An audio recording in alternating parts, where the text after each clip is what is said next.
All right, first I have to start out with a disclosure. You know way more about Leonard Atwood than I do. Having said that, well, tonight I'm going to talk to you about the Sandy River Bridge archaeological project we did as part of the bridge replacement, which is ongoing, even as you drive down here and see the temporary abutments going in. I'm an archaeologist, one of many, for the Maine Historic Preservation Commission. And I've been working with the commission since 2000, and prior to that with various state universities and private companies. So this is year 35. Next slide. Oh, yep, one back. Okay. I want to start out with what archaeologists don't do. Because as somebody who deals with the public on a regular basis on archaeological... That mic does work if you want to use it. Well, I thought it did. Oh, this one. Oh, you want that one? Needs to be plugged in. Just Oh. reach down in front of you. Maybe the other side.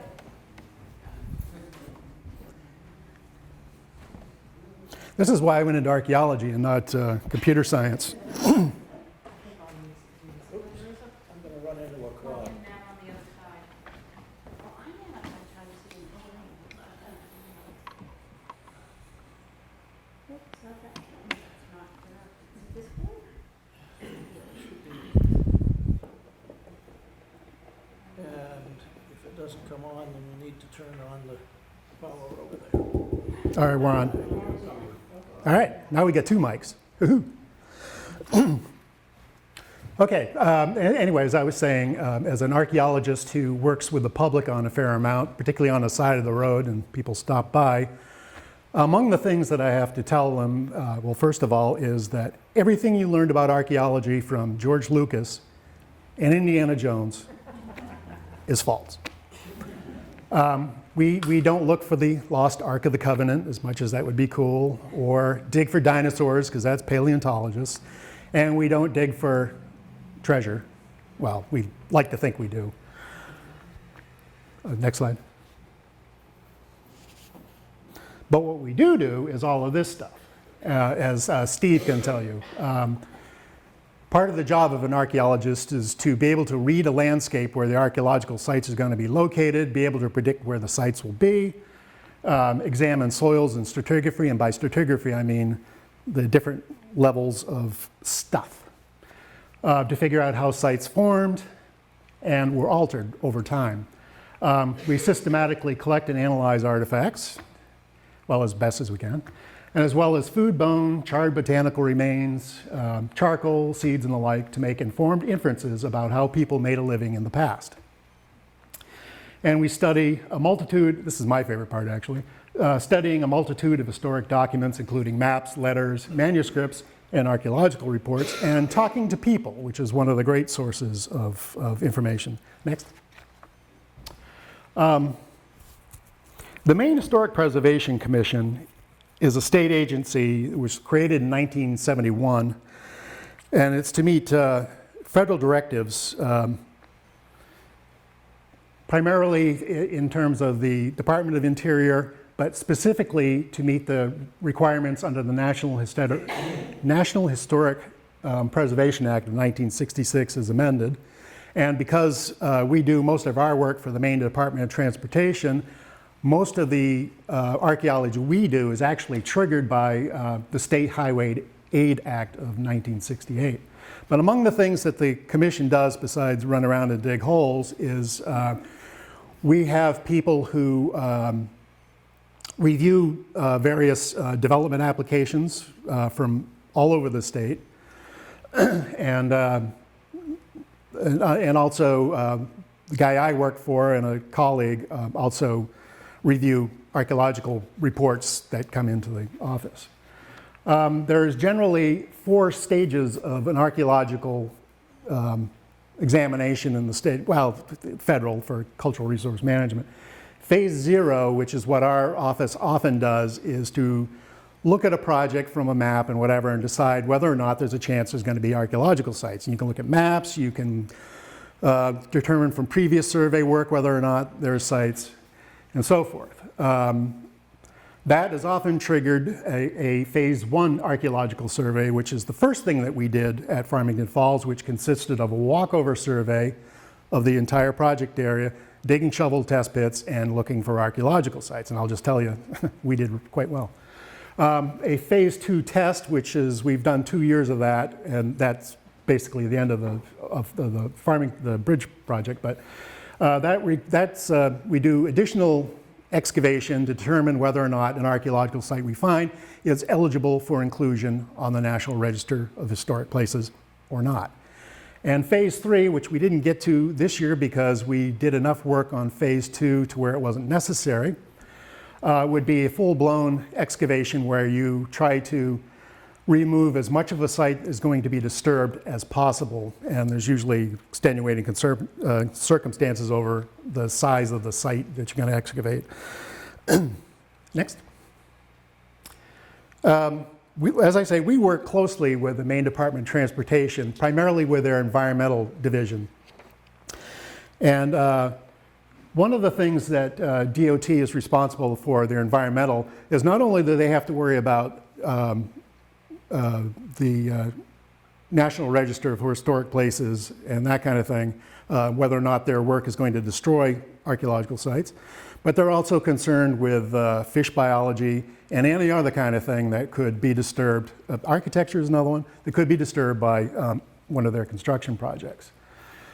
As far as this bridge project goes, we began work in 2018, continued in 19, and finished up in 2020.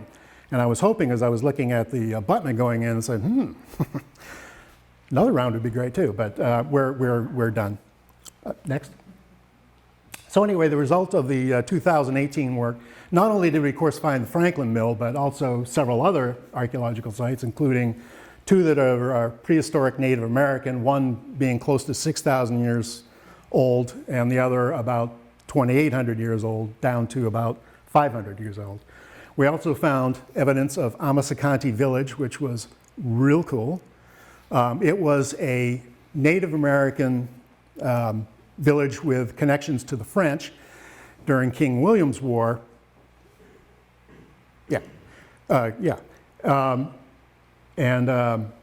From there, they used to do raids on New Hampshire and all of that around, in the 1690s and the early 1700s. We also found Jonathan Knowlton's cabin and his first cellar, which was also at Farmington Falls within the project, and William Whittier's sawmill. And I'm going to show pictures of these, so you don't have to memorize them. The Williams House, the Franklin Mill Complex, and the Morrill Mill Complex over in Chesterville. Next. And this is the project area with some of the sites I just mentioned, and one of the ways that we know where to look for sites, of course, is like with an 1861 county map. The rectangle shows what the DOT gave us as their area of potential effect, which means anything in there, we could move the bridge anywhere in there and knock yourself out, look for sites.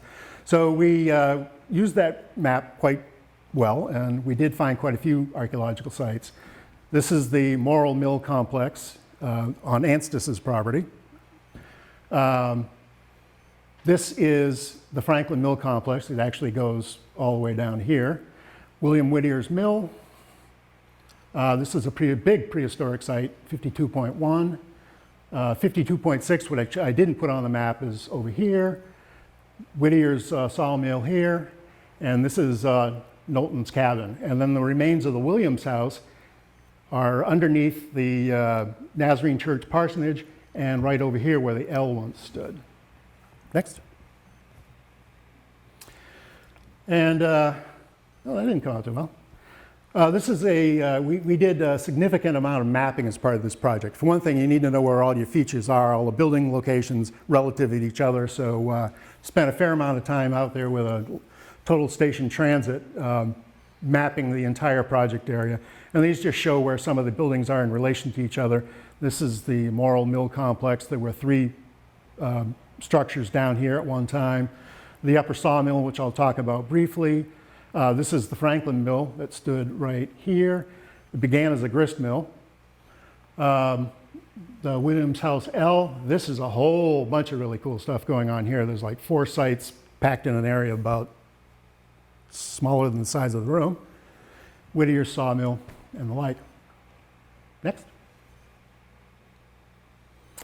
Okay, in talking about the Franklin Mill, you really got to start at the beginning, long before the mill existed. Just a second, let me grab some water.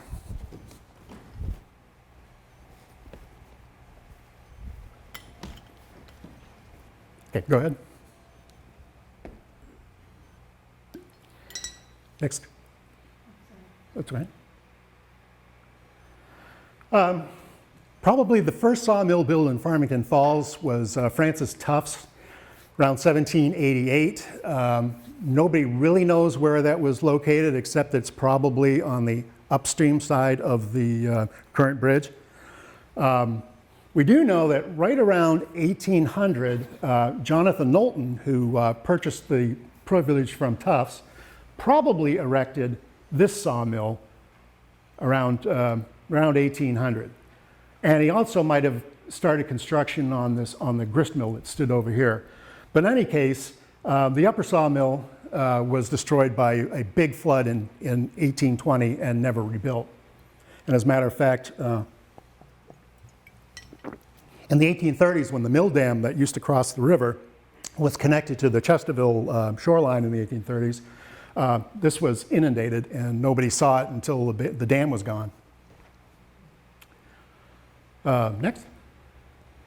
And this is part of the crew, my colleagues, standing on top of the foundation of the upper sawmill. Next. The grist mill, the original one, probably dates to about the same time as the upper sawmill. Knowlton acquired the privilege to build that thing around 1800, sold it in 1804 to Jonathan Russ, and then Russ eventually sells a half share to his son John in 1809. That mill too was destroyed in the same freshet that took out the upper sawmill, but the Russ brothers rebuilt it. And Henry Russ he maintained the operation of that grist mill until he died in 1854, and his widow sold it to Cornelia Daggett, who appears on our 1861 county map.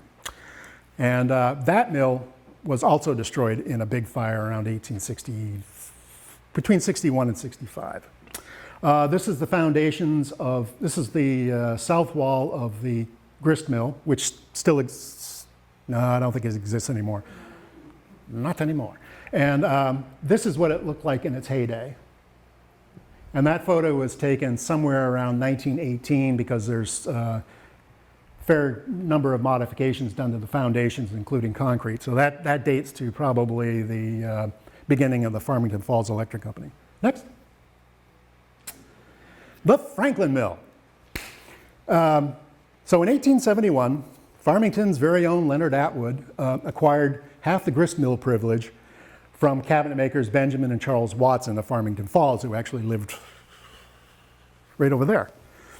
Atwood then acquired the other half of the privilege from Benjamin Watson and hired Farmington carpenter Leonard Bursley to construct the mill as we know it, and primarily for his lifting machines. He was an elevator manufacturer, among other things. And his headquarters at the time, and he was actually, this was before he acquired the property to build the Franklin Mill, was on Broadway in New York City. And this is a little after when Atwood constructed it, but this is basically how it was laid out. So the northernmost building was a 3-story end gable, big structure, narrow, well, box-like really, with had a steeple or a cupola on the top with a bell. And then this building and what went over the top of the grist mill, grinding stones and all of that stuff, were mansard built, the mansard roof, which was pretty popular in the 1870s. Next. And this is it. I've tried to find as many close-ups and elevation shots of the mills, of the Franklin Mill that I could find. So anyway, this is looking north. This is the south wind where the grist operation used to run. This is what became Watson's Carriage Factory in the Bell. Here's a close-up of it, and you'll see some of these images again. This is the mill in 1929 when DOT, well, Maine Highway Department, is first thinking about replacing this bridge. This is Wade's garage over here, and these are his gas pumps. Next. Okay, well, the elevator business didn't work out all that well. So Atwood and his wife conveyed the Franklin Mill complex to Atwood's brother Augustine, who was a West Farmington merchant. And within a year or so, he partnered with another guy, and they were operating under the name Atwood and Stinson. In January 1879, Leonard got into deep trouble, he and his company, with what became the Otis Elevator Company, and they lost a big lawsuit and lost all the rights to their patents, and so the company had to fold and actually went into receivership. In the meantime, before this happened, Atwood was already thinking beyond the elevator business, and he decided to get into the manufacturing of pulpwood. And so he turned the grist mill into a pulp mill and got his father-in-law, Peter Walker, to come up from Massachusetts to settle at Farmington Falls and run the thing as the superintendent. But that business lasted only a year or two anyway, and Atwood eventually sold the pulpwood machinery to Hugh Chisholm, who moved it to international paper. Chisholm. I should know by the name Hugh, but in any case. And then in 1880, Augustine then sold the Franklin Mill to carriage makers, Charles Watson. And this is I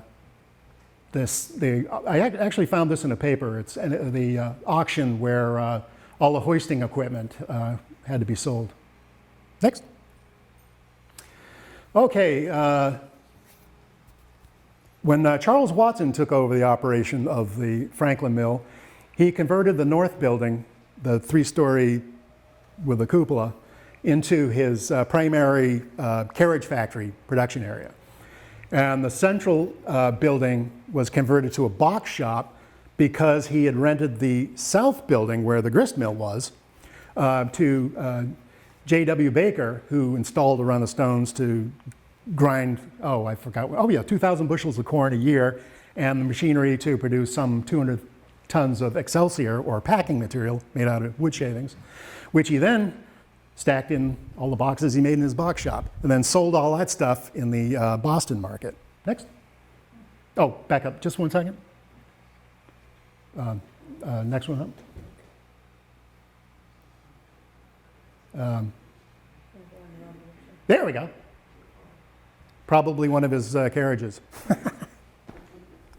Actually, I think I stole that from the Farmington Historical Society website, so sorry. Okay. Okay, well, anyway, so Charles Watson died in 1904, and his brother Benjamin, who was also a carriage maker and a blacksmith, took over the business. And he installed this really ingenious belt and pulley system across the road, and unfortunately, you're not going to be able to see this very well, but that's what this is. And so he had this big belt system that ran across the entrance of the bridge, over the road, to run the machinery in his blacksmith shop. Oh, yeah, it was cool, yeah. Next. Okay, Benjamin Watson dies around 1918, and his widow sold the whole shebang to George Weymouth, who began all kinds of modifications to the building structure. And among them was, he converted this end of it into the Farmington Falls Electric Company. So he installed steel I-beams right about where here is. Actually, they run this direction. And he brought in all kinds of generating equipment. And so he was generating power. And actually, in this image, I think this is this is either a DOT image or this is from Dave Hovey, I forgot. But in any case, right after the Farmington Falls Electric Company goes into business, you can see there's wires and all of this coming off of where the main generator is on the front. But I mean, everything is starting to be electrified now, and including lights on the front of the covered bridge. Next. And then October 2, 1929, a massive fire broke out in Wade's garage, which was across the street from the Franklin Mill, and the fire got quickly out of control, and as you probably all know, it took out the Franklin Mill, burned, this was Williams' house, that, as you can see, got totally destroyed. There were 3 houses along the, on Philbrick Road, facing the road, that's now where the Sawyer's house is, and what used to be, oh no, actually, there were 3 houses between where the Sawyer's house is on the corner and what used to be the Tompkins house, and somebody's purchased it like in 2019, and I can't remember who they are. But anyway, this is the remains of the, in the foreground is what's left of the Franklin Mill. So yeah, it was pretty brutal. I think did we skip one? Yeah, okay. Well, after the fire, right about the same time that the bridge was replaced here, the guy who owned Weymouth rebuilt the electric company building here. And he operated that into the 1940s, and then sold it to a guy who was one of the investors who would eventually become Central Maine Power Company. And they operated it for a couple of years, then took all of the equipment, all the power generating equipment was taken out of the mill probably in the mid-40s. And a guy from Chesterville acquired it for a song, a guy named Bartleton. And unfortunately for him, he got a mortgage through Franklin Savings Bank, and well, let's just say it didn't go very well. They foreclosed on him, and in 1957, when the Nazarene Church of Farmington Falls acquired what is now the pastor's house there, they also acquired, they purchased the mortgage of this building, the old electric company building, and turned it into a rec hall. And while we were digging, we actually ran across somebody who remembered it as a kid. Said, oh, yeah, it's the greatest thing. And she pointed out where it was, and we were looking around and said, what? In any case, yeah, so, and that building stood for, the church used it for a variety of purposes. And I think she even said there was a pool table and a few other, although that doesn't sound right, does it? But in any case, anyway, it was a good rec hall. And sometime in the mid to late 60s, they tore it down, and another couple that we ran across said, oh yeah, my grandparents bought that, all of, and built it and re-erected it somewhere else. So, next. Okay, that brings us to the archaeology. Part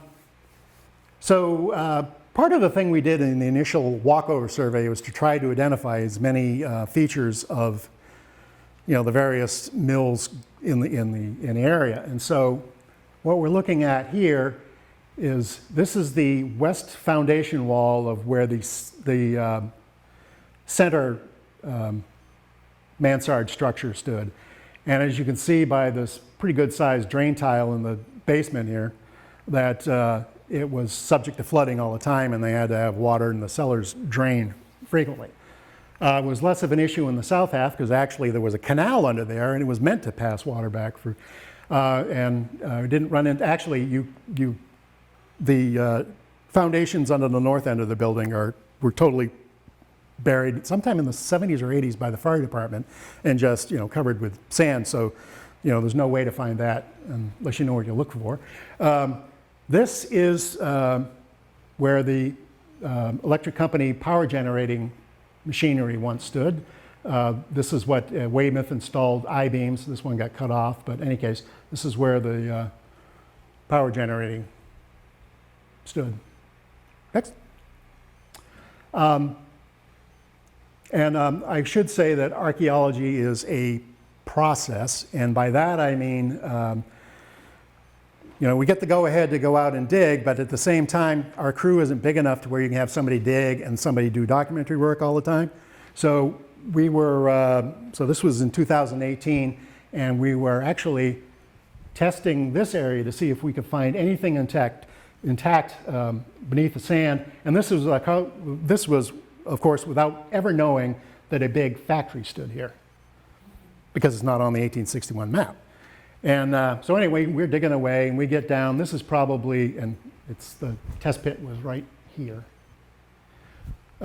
This is a 3.5 by 3.5 foot square unit, and we dug down to about, my height, and it just kept going on and on and on and on, and said, okay, we're done. And as it turned out, after doing some the documentary work, we were right in the canal that was, when the grist mill was built, they ran a canal that ran under part of the bridge to direct water from upstream so they could feed the mills downstream. So this is how Whittier's mill was powered. Water from the, if you can imagine, the dam went this way, so the mill pond would be right in here, and water would be fed down through the canal, under the bridge, and over and directed on by another set of canals to power Whittier's mill. Oh, it's cool. Oh, engineering, wow. Next. This was April of 2020, and we learned in the sometime probably February or March that DOT had made a few more design changes, and among them was to put a temporary bridge just upstream of the current alignment, and they wanted to put the abutment for the temp right on top of the Carriage Factory. So that was, because we hadn't had enough time in previous investigations of the Franklin Mill, we came back and hired Bob Bartone, who's the principal of Northeast Archaeological Research Consultants out of Farmington. Bob began removing all of the overburden for us. But prior to doing that, if you remember what the lot looked like 3 years ago, it was one big mass of brushes, crappy trees. I mean, it was a mess. So we had to spend a good part, well, probably 3 days, Eric Lottie with the chainsaw over there, he and I, cleaning that out so you could actually get in the backhoe. And so other than Eric over here, this is my colleague, Leith Smith. He's smiling because he knows he's not writing the report. And yeah, so this is where the IF&W parking lot is now. And okay, next. It didn't take long after Bob removed quite a bit of overburden that we began to expose this is the north foundation wall and the west. The east would be somewhere under here, but there was also, we had the problem of, we didn't want to destabilize the road leading to the bridge because we were already not very popular with DOT for doing this in the first place. But in any case, so Bob exposed this. We asked him to start digging a trench on the back side of the foundation, because one of the things we want to do is not only find out the material in the cellar, but we want to be able to compare it to the material outside the cellar. And among the other things we found while doing this activity was an old street drain that used to, it's discontinued, but used to direct water down into the river right through the IF&W path. Next. Okay, you got to outside view and an inside view of some of the material.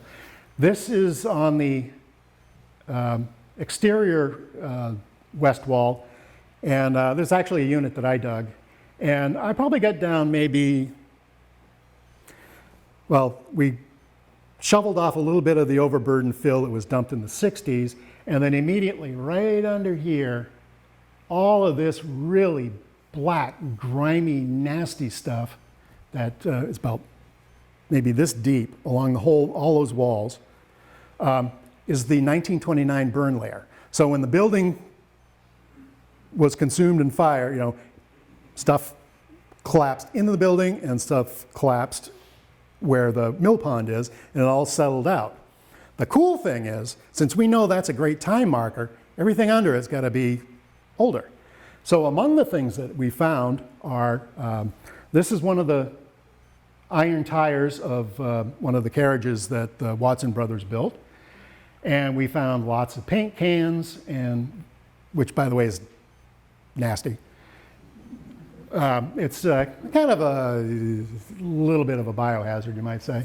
And oh, there was paintbrushes, rags, all kinds of stuff, plus lots of parts for the that they used to make the fittings for the all the moldings and that kind of thing. So it was like steel rod about this long, cut into little tiny chunks. We'd found all kinds of that stuff. And so this is Carriage Factory stuff. On the outside, which that tells you the other thing is that's really cool about this, is that when Weymouth acquired the Franklin Mill, the first thing he did is clean house. And anything that Watson left behind that wasn't saleable went out the door, or out the window and into the mill pond. So that's what, I mean, there's tons of stuff in here. On the inside, what we found primarily was artifacts related to the electric company. And we got, oh, I don't know how many hundreds and hundreds of these iron tie bars that you would see. I mean, they put them on telephone poles so the cross pieces are anchored. Thousands of those things. And probably, 5,000 easily of the ceramic insulators.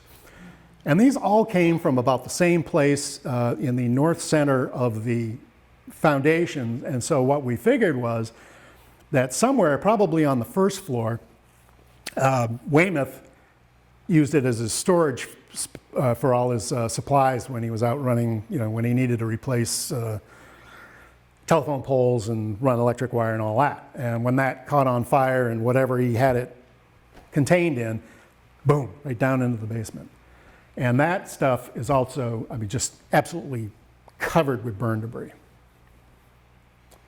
Next. And these are some of the artifacts from the Carriage Factory. One of the things that we found the first year when we were doing some shovel test pitting in there was, probably 2 or 3 gallon bag size of limestone. And you know, when they first show up and they're covered with dirt and you look like one like this, you're thinking, oh my God, somebody left it's a prehistoric stone tool or something, right? And he was like, what? Well, that can't be here. And so we started finding more of it, realized it was limestone, and then came to the conclusion that Watson and his brother must have been processing limestone in the manufacture of their own paint supplies. So they were breaking this stuff up and making pigments. Other things that we found were one of the sleigh bells, some of the hardware that goes on the, like the folding tops, and various other fasteners and all that. Another tire, and then probably steps and other parts of the of various sleighs and carriages that they built.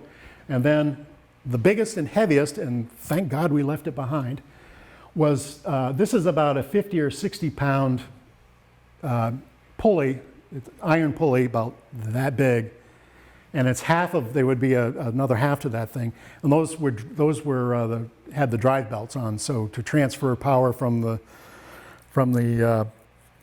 wheel up to drive all the machinery. And it's the first time in any of these sites I've ever done that we actually found some of the drive equipment. So that was kind of cool. Next. And then, of course, for the electric company, all of this stuff is also collapsed into the foundation and spread out a little bit. But all the tie rods and the insulators, which I showed you a minute ago, unfortunately, you need a really big image of this. But these are the covers to the street lights that ran along the bridge entrance and probably throughout the village. There was quite a few of these. These were actually in some of the nicer ones. Most got really squashed. And then, of course, a generator. Next. Among the other things that we found both inside the building and outside, among the ideas is that we know that at least during the electric company times, the guy, Weymouth had an apartment on the second floor, and he had a tenant up there. Actually, he was one of the engineers who made sure everything worked right. And so we speculate that when the fire got roaring and he got out of there and the whole thing collapsed, he might have lost, or his wife might have lost her Singer sewing machine. That came collapsing into the basement along with the treadle wheels, and the whole treadle assembly was in there, in pieces, but boom, right straight down. Or alternatively, it was part of the Carriage Factory upholstery business. We don't know, but it's one of the two more than likely. Medicine bottles that date to right around between like 1900 and 1915, which could go either way. It's either Watson or it's the apartment. And then various ceramics. Most of these are, which again is hard to see, but they're all varieties that were made probably after around 1850. So it goes to either of those operations. It could be the Carriage Factory. Actually, for all intents and purposes, it could be Atwood, who knows. But in any case, this stuff is all also, since it's outside the building and all those flood deposits, it's moved around, you know, for beaucoup years, as it were. And some of this stuff might actually have originated from somebody's backyard upstream. So, next. And unfortunately, this is what the Carriage Factory looked like in early April of this year. Some of the foundation stone and probably some other stone rubble has been brought in to fill this over. But anyway, they're right in the process now of putting the, I think actually the abutment might be about done, and they're starting to run the span across. One thing that's sort of ancillary to this end of the project, but I happened to be over here the other day doing a project in Wilson's Mills, of all places, and had to drive by here. And the really cool thing is that most of the mill foundations that were associated with the Morrill complex, they left alone. So those are preserved for hopefully perpetuity. And if you probably already know that what they're going to do is after they get this thing going and up in operation, this alignment is going to swing kind of this way a little bit, so that the direct shot from 41 this way will be like a straighter shot. Farrington's barn, which stood right over here until probably the spring, was taken out so that it improves the visibility. But in any case, it'll undoubtedly make a faster bridge, but you can be sure, since pulp trucks are going to be across it, that it's going to go faster than usual. So, next. So in any case, what did we find out about working at the Franklin Mill? Well, we have very little material evidence whatsoever, unfortunately, of Atwood's operation, except to know that all the foundations, the framing, the windows, the brick, all of that stuff, at least we know, is from his initial operation. The burned timbers, all of that stuff. We found plenty of evidence of the Carriage Factory, which, you know, like I was saying, that's about 1880 to 1918.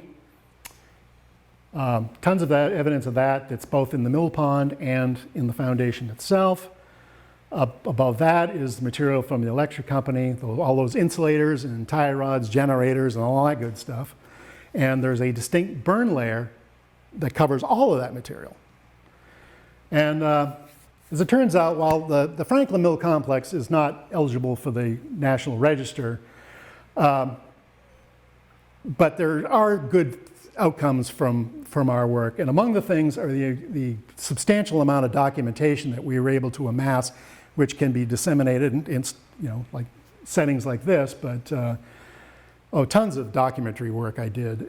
There's also, there's deeds and tons of photographs, and there's a lot of people around who had photographs who shared them with us. The Historical Society had a wonderful collection that they shared with us. Newspaper articles, the Sanborn insurance maps, which are great. They show what your village looks like in particular times of the year, or over time. And then the archaeological records that we've amassed, including the field notes, the photographs, artifacts that we've collected, and then all of the scale drawings that we've amassed. This is all public record. Next. And so I just want to leave you with a picture of what this looked like in its heyday. So this is right around 1918, but quite a bit of history in the ground there. Thank you.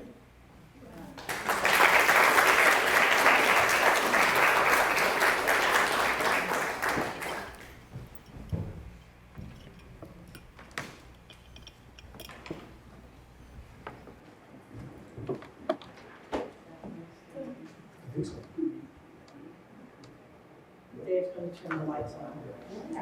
Would there anybody like to tell some stories to you? Would you come up? Thank you. This mic is on.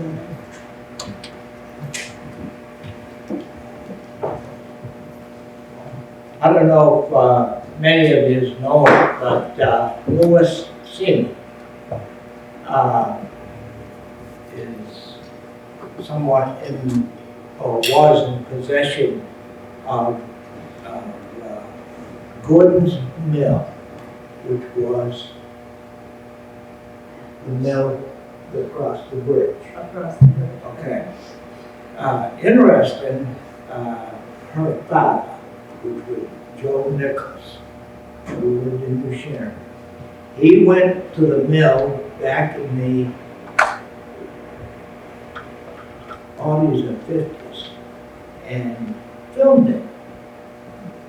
And the guys that are running the saws and the wood that was coming in, he went around and filmed each one, what they did, so on and so forth.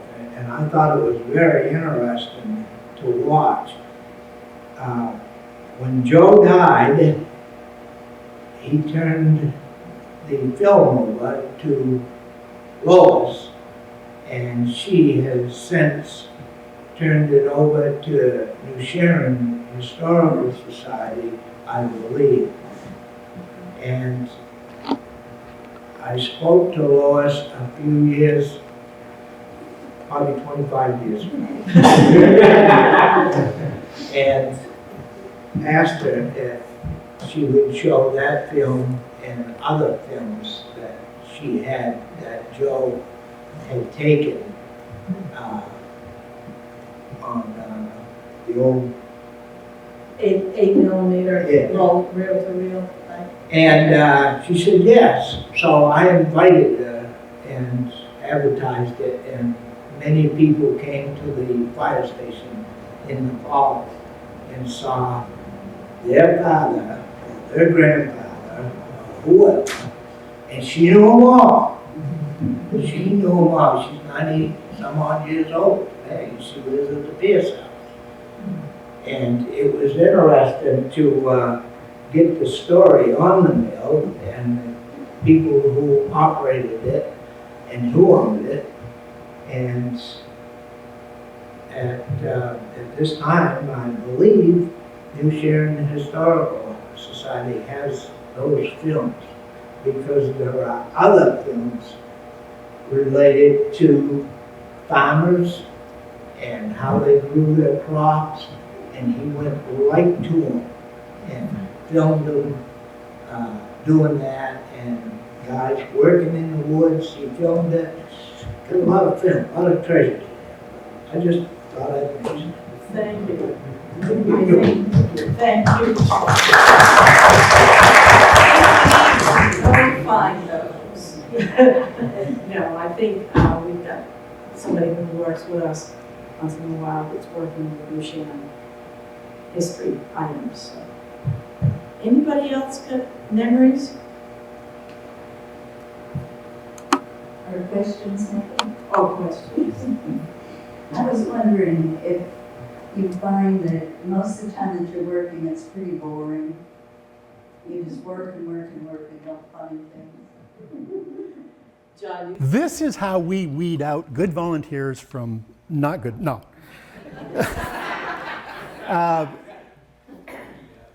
Well, it depends. Since I'm usually in charge, it's great. It can be tedious. Archaeology is, as Steve can tell you, you spend a lot of time, it's meticulous work, or it isn't done right. I mean, because the point of doing all this isn't so much to collect treasure as it is to figure out how people operated in the past. And so there's lots of things that you got to do, and you got to be really careful as you're recording this stuff, because the other thing about archaeology is every time you dig, you've destroyed something.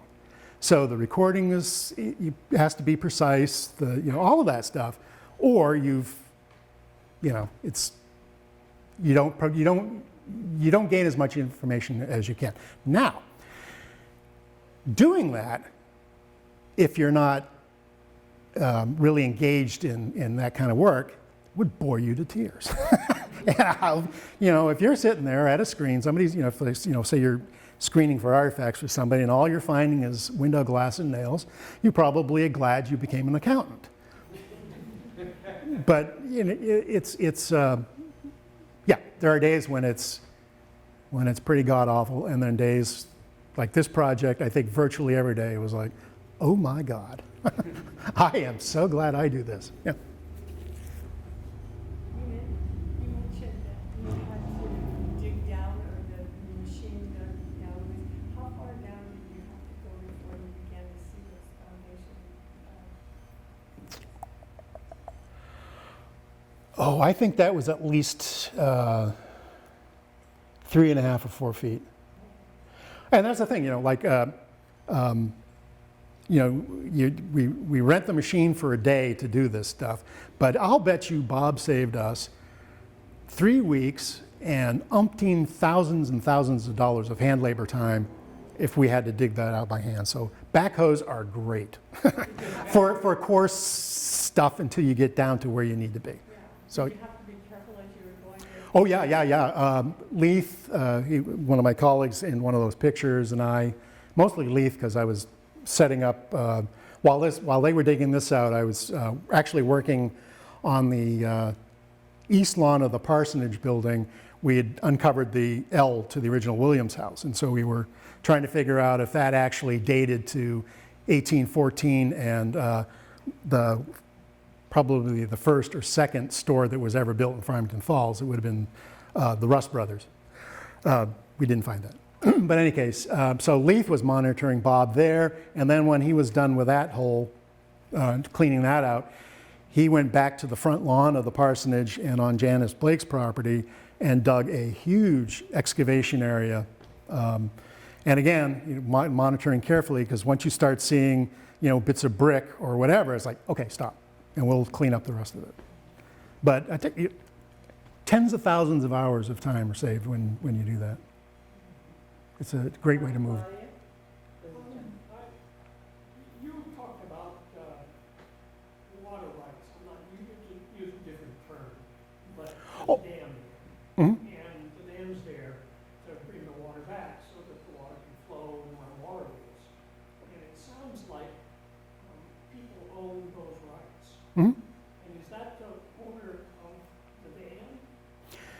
Or is it the landowners, or who? Oh, well, usually what it were, all right, it would be the owner of the mill would own a certain percentage of a privilege.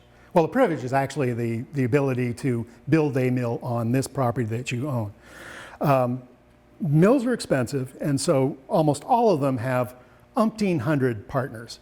And when you're going through the deeds, you'll see somebody sold, 3/87 of Oh, I tell you, it's really complicated. It's why you can't track down everybody who ever owned a mill, even in, 5-year period, because there's so many involved.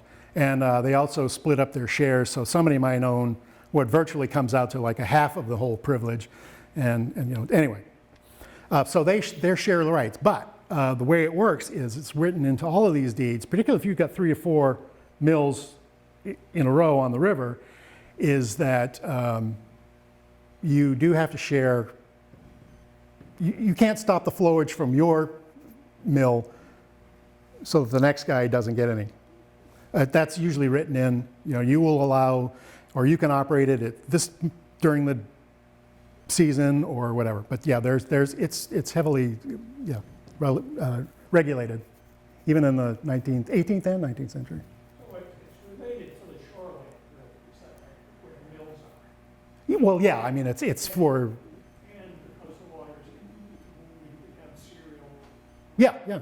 As a matter of fact, the water rights, I think, are still, like if you were to acquire the, and actually they probably wouldn't be against it, if you were to buy the parsonage and the mill, the grist mill lot, which comes with it, you could probably, the deeds will still mention water rights and various roads that used to run through there that were landmarks that no longer exist. It's really cool. It's also hard to figure out what they're talking about until you've mapped a whole bunch of these things and oh, okay. So, and you can actually find some of these things in the woods, like old roads and. I have 2 questions. I was wondering, how long ago was the first dam? Well, Francis Tuft's, he, by the way, do you know who Francis Tuft was? Okay, all right, then I'll shut up. Well, anyway, he would have been, with partners, probably erected the first dam, but it would only be to supply power on the Farmington side of the river. And so the dam probably only extended about halfway out in the stream and just enough to deflect water. And that's also why the sawmill dam that I showed you is, well, if this is ground level, here's the top of the stone. So the building would only have been, maybe 3 feet off the ground. And when the Morrells started building mills on the Chesterville side, and and the tannery and all that stuff, they made an agreement with the Farmington mill owners to create the dam that you all know from the photos. That was probably 10 feet high, the flashboard, something like that, that ran across the stream. And what that did is that provided water for, well, there must have been 6 or 7, no, it was more than that. Probably at the height, it was probably 8 or 9 mills going on at Farmington Falls at the same time. At least 4 on the Chesterville side, and so there was, on the Farmington side, there was the Whittier's Mill, there was the Grist Mill, a couple trip hammers, a fulling mill, all in this, just amazing. The other question I had is when I saw the plan for the bridge and all that, Yep. it showed that I owned to the center of the river. What? Oh, well, that you have to blame the, you have to take that up with Chesterville town office. Actually, it's not their fault. It's the main office of GIS. I grab as many map coverages from them as possible, and they get them from the various companies that do town tax maps, and so they digitize them and all that. So it was one of them who gave you all that property.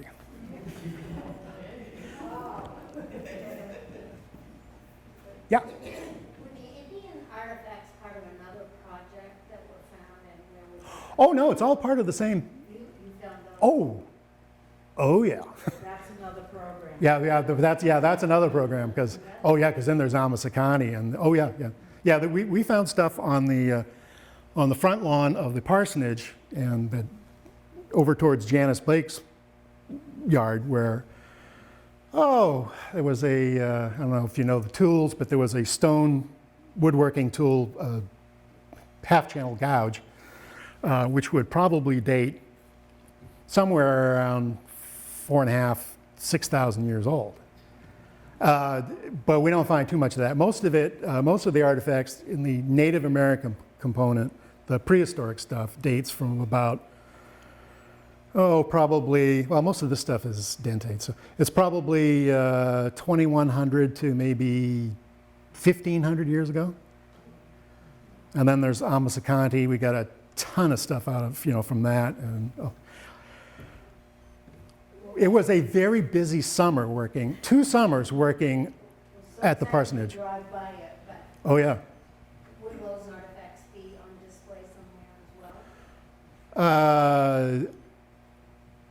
I suspect that they will probably end up at the Maine State Museum. I think that's where, that's typically where we take or send our artifacts. The other issue is, fortunately it's above my pay grade, so I don't have to worry about it. But there are people who have to figure out the ultimate location for this material. And since virtually everything in the parsonage and Blake lot was National Register eligible, it will have to be saved for perpetuity, and ideally in a situation like the Maine State Museum or the Abbey Museum or up in Orono where you have controlled facilities. Anything else? Well, may I ask a question of, obviously some of you have lived here longer than I've been alive. And we have a picture of our house on Parham Street that came with the house. As we stared, it's one that was a black and white photograph, and they colored it in. And as you look at it, some of the grass is green and some is white. Some of the full leaves on the tree are green, some are white. Does anybody have any idea of when, sometime in the early 1900s or mid-1900s, there was a snowstorm in mid-July that coated the trees? The trunks of the trees are like halfway up there. That's just painted, I think. But the leaves are green, and then there's a big white area. So did anybody have a great grandmother or grandfather or something that said, yeah, I remember that snow? I have seen a portrait of Grist Street, and they were rolling the snow, not plowing, they were rolling it with horses. And I'm telling you, the snow was deep. And I don't know when that was taken, but it was black markers. Maybe it never melted, it was so.